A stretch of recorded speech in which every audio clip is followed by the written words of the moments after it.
बिस्मिल्लाहिर्रहमानिर्रहीम। अस्सलाम वालेकुम नाज़रीन, आप देख रहे हैं अमान टीवी यूट्यूब चैनल। नाज़रीन, अहम अपडेट आपके साथ शेयर करने जा रहे हैं। इससे पहले गुजारिश है कि हमारे चैनल को सब्सक्राइब कर लें और वीडियो को लाइक करें ताकि हर नई आने वाली वीडियो आप तक बर वक्त पहुँच सके। नाज़रीन, मुस्लिम लीग नून गुजरात की सियासत में एक बड़ी हलचल देखने में आ रही है। गुज़श्ता हफ्ते चौधरी अबर रज़ा कोटला ने गुजरात शहर के हलकों पर अपने पैनल का ऐलान किया और ये भी वाज़ेह किया कि अगर कोई मज़ीद जो है कैंडिडेट बनता है पार्टी से तो उसे उसके लिए कोई पाबंदी नहीं है। जबकि गुज़श्ता रोज़ गुजरात सिटी से मुस्लिम लीग रहनुमा जावेद भट्ट ने एक बड़ा वर्कर कन्वेंशन करवाया, ग्रैंड पावर शो किया, जिसमें चौधरी अबर रज़ा कोटला और मुस्लिम लीगी जो रहनुमा हैं जिले की क़यादत मौजूद थी। उनके सामने जावेद भट्ट ने जो ये वाज़ेह ऐलान किया, अपील की कि मैंने मुश्किल से मुश्किल वक्त में भी पार्टी का साथ नहीं छोड़ा और अपनी क़यादत के साथ रहा। मेरा हक बनता है कि पार्टी जो है मुझे MP का टिकट जारी करे, मैं इलेक्शन लड़ने के लिए तैयार हूँ। इसके बाद जो थी अबर रज़ा कोटला ने वाज़ेह इशारा देते हुए कहा कि हमने मुतफ़िका तौर पर जावेद भट्ट साहब को कहा है कि आप इलेक्शन लड़ें, हम आपको वेलकम करते हैं। जबकि गुजरात शहर से एक और अहम मुस्लिम लीग रहनुमा औरंगज़ेब भट्ट जो हैं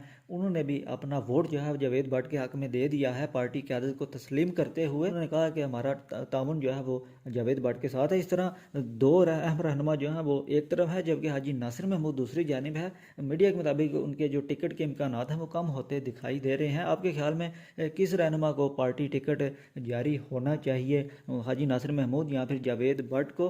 कमेंट बॉक्स में अपनी राय से ज़रूर आगाह करें। अगली वीडियो तक के लिए दीजिए इजाज़त। अल्लाह हाफ़िज़।